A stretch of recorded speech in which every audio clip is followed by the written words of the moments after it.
Well, thank you everyone for being here today. My name is Harkness. I'm with Shatter Network. And Shatter uses advanced cryptography to make your favorite platforms more fair and credibly neutral. And this is the last presentation before lunch, so I know all of you want to get into some really heavy cryptography, right? Okay, we'll do something different. Let's play a game. And actually, to make things kind of fun and interactive, can I get a volunteer, someone to join me up on stage and play a game with me? Come on. Okay, we've got a bunch of hands. You, sir, in the hoodie. Yes, come on up. Yes, please. Yes. Give him a round of applause.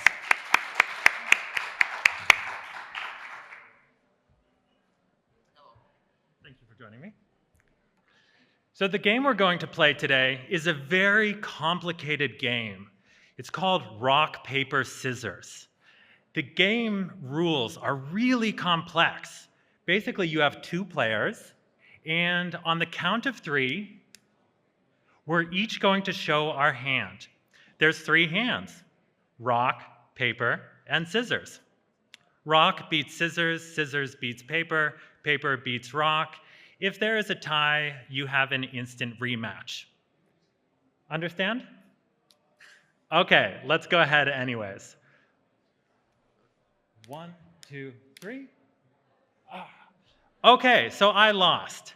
Now, this game worked out pretty well because we basically had all of the same information at the same time. On the count of three, we showed our hands. And this works pretty well if we're playing a casual game, maybe just for fun or to see who gets to ride shotgun in the car on a long road trip. But what if we're playing for really high stakes? Would you still want to play this game? Let's go ahead and change the rules. And we're going to introduce information asymmetry. Now, the rules of this version of rock, paper, scissors are a little bit different. Basically, what's going to happen, instead of revealing our moves at the same time, he's going to show his move, and then I'm going to have 3 seconds, and I'm going to show my move. Sound great? Let's get started. Okay, 1, 2, 3. 1, 2, no. Okay, so he showed rock, and then I waited 3 seconds, and I chose my move, and I chose paper. And if we do this, I'm going to win every single time. He literally has no chance of winning because of the information asymmetry. He's at a constant and fatal disadvantage. Give him a round of applause, everyone. Thank you so much. Now, who wants to play this game where you are at a disadvantage because of information asymmetry? Let's get a show of hands. Okay, we've always got one joker in the room. But this is a really stupid game, right? And no one would ever want to play against an opponent that has the advantage of information asymmetry. But guess what? You guys play this game all the time on chain. And here's an example: front-running and sandwich attacks. When you submit a transaction to an unencrypted mempool, you're basically revealing your transaction data publicly, and you're giving the opportunity for searchers and block builders to put transactions either before your transaction, that's front running, or transactions both before and after your transaction. That's a sandwich attack.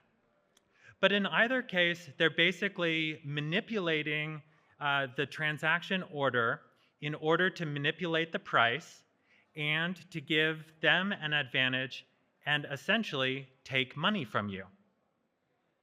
And if you think about this, both in crypto and in traditional finance, the ordering of transactions and information asymmetry is really, really important.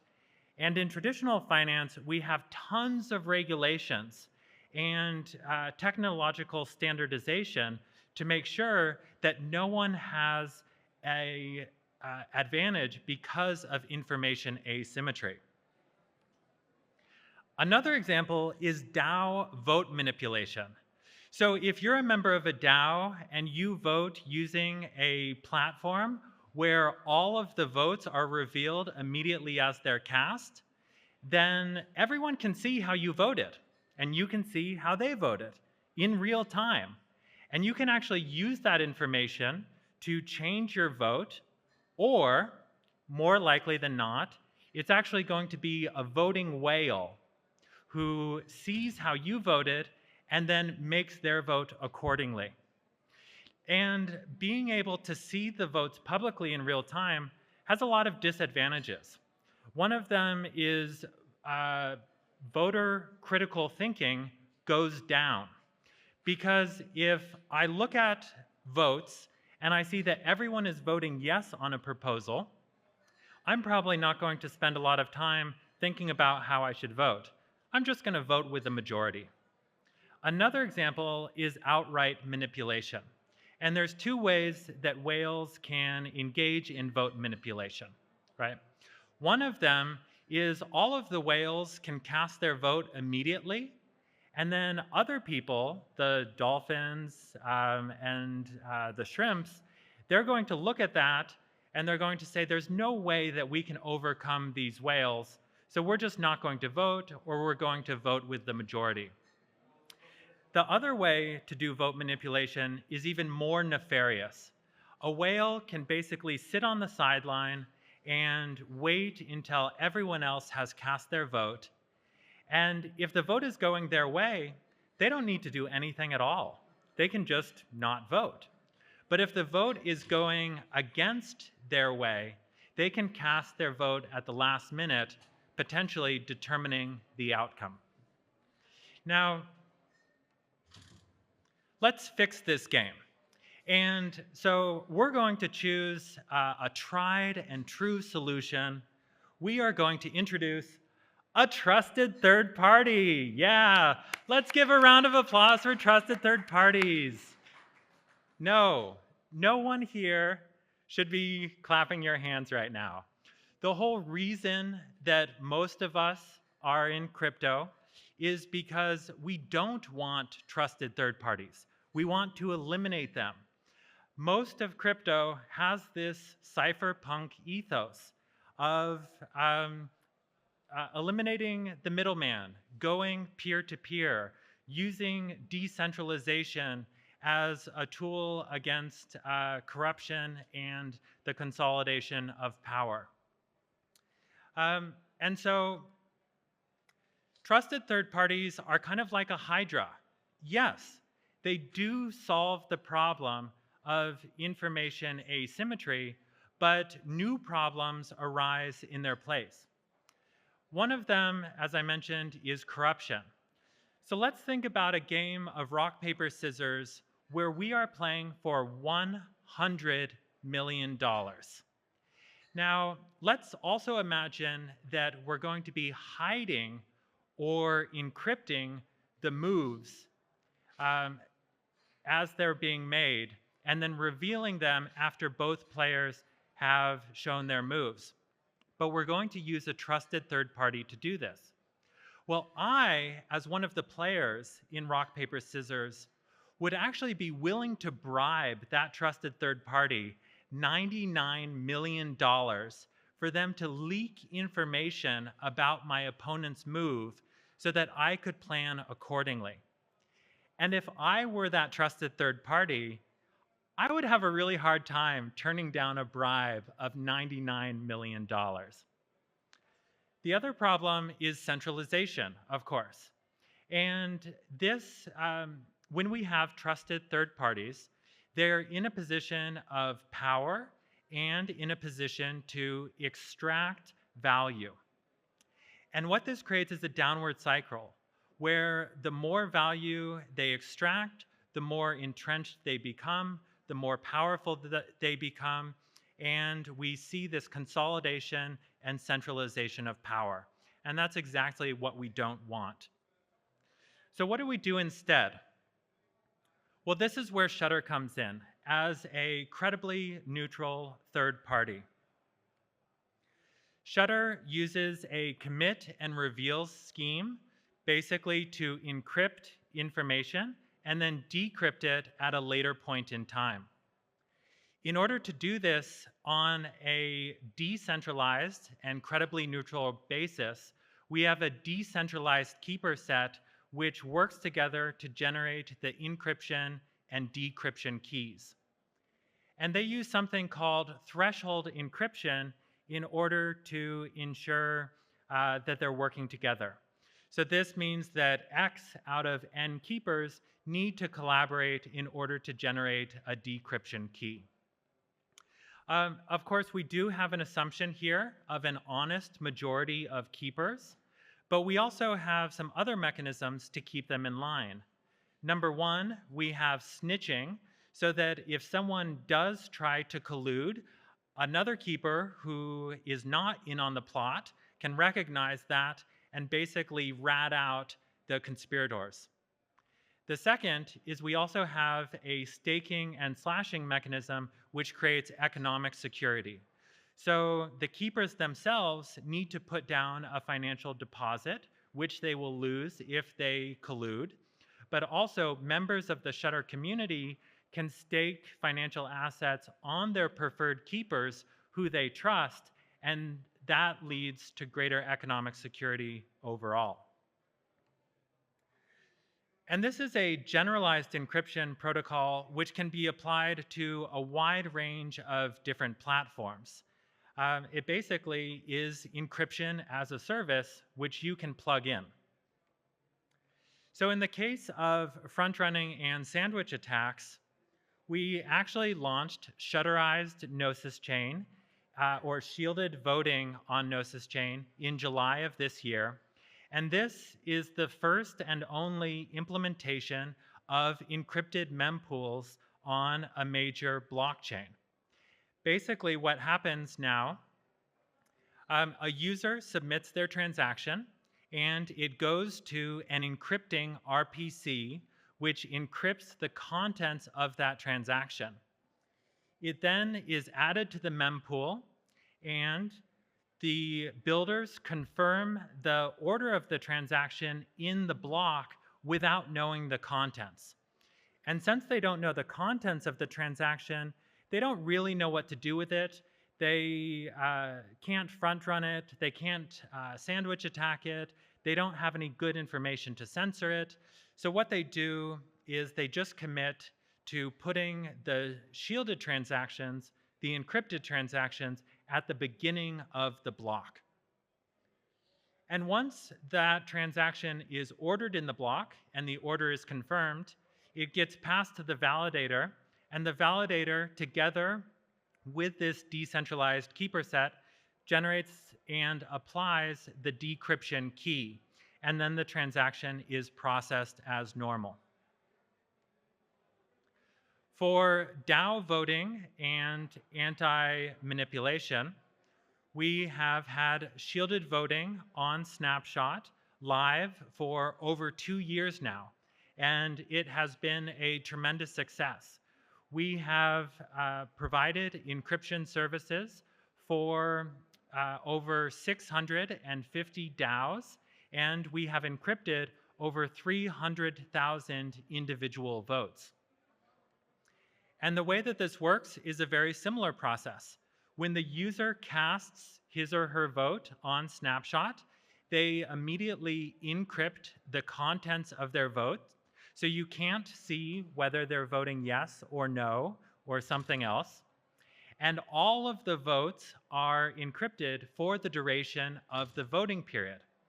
After the voting period ends, then Snapshot, together with the decentralized keeper set, generates and applies the decryption key and reveals how everyone voted and the final results for that proposal. So, as I mentioned, these are not the only applications where we can apply Shatter. It can be applied to a wide range of different platforms and applications. So let's build a better game. One of the areas where this is particularly applicable are concurrent move games or simultaneous move games, or if you want yet another name, games of imperfect knowledge. These are games where all of the players need to make their move at the same time as other players without the benefit of seeing how the other player is moving. A few examples of these concurrent move games include, of course, rock, paper, scissors, but also The Prisoner's Dilemma, a classic game theory example, Diplomacy, Cards Against Humanity, Secret Hitler, and many, many others. So you could take any one of these games and use it and apply Shutter to it to make it more fair and credibly neutral. But you can also use it for consumer dApps. And there's a wide range of different use cases here. One of my favorite examples is salary negotiations. So think about every time you have applied for a job, they make you an offer, they say, we'd love to hire you, what is your desired salary? And by divulging that information first, you're actually putting yourself at a disadvantage in a salary negotiation. So a much better way to do it is for both the employer and the employee to commit to their salary at the same time and then have them revealed after both of them have made the commitment. The employer would need to say the maximum salary they would be willing to pay for that particular role and that particular candidate, and the employee would need to say the minimum salary that they would be willing to accept. Now, if there's overlap between them, they have room to negotiate in good faith. If there's no overlap between them, all negotiations immediately stop, because either there's no room for agreement or somebody has lied and therefore good faith has been broken and you don't want to continue negotiating anyways. A few examples which are more specific to crypto include bounties. If you're issuing a bounty, you probably don't want all of the submissions to see one another and have the benefit of seeing the other submissions. It's also a similar case for RFPs. So if you think about a request for proposals in a setting of corporate procurement, you want a competitive bidding process for that contract. So you want all of the proposals to be encrypted until after the submission period has ended. Similarly, if you're doing any type of auction, you want the bids to be encrypted. And this could have a range of different auctions. My personal favorite is a donation auction where you have a prize, people donate at different amounts, and the highest donation ends up getting the prize. You could also use this for token auctions as well, a price discovery mechanism. And you can also use it for games, something simple like a time lock gift, where you give someone a gift and then it's only unlocked on a particular date, maybe their birthday or a holiday in the future. So that has been a brief introduction to Shutter. And again, Shutter uses advanced cryptography to make your favorite platforms more fair and credibly neutral. And there's 3 ways that you can start benefiting from Shutter today. Number 1, if you have a platform which needs encryption or information symmetry, please get in contact with us, and our dev team would love to help you integrate Shutter. Number 2, if you're just a normal crypto user, you can start benefiting from Shutter by using shielded trading on Gnosis chain to prevent malicious MEV when you trade. And you can use shielded voting on Snapshot to protect your DAO and your votes from vote manipulation. And then third, if you're a builder, we actually have a hackathon bounty at the ETHSofia Hackathon. So if you build using Shutter, we have a wonderful prize. It's 50,000 SHU tokens, which is the governance token for Shutter DAO 0x36. And we have wonderful resources, including a very simple API which we built specifically for this hackathon and which we announced just a couple days ago. Thank you very much. If you would like to learn more about Shutter, please go to shutter.network.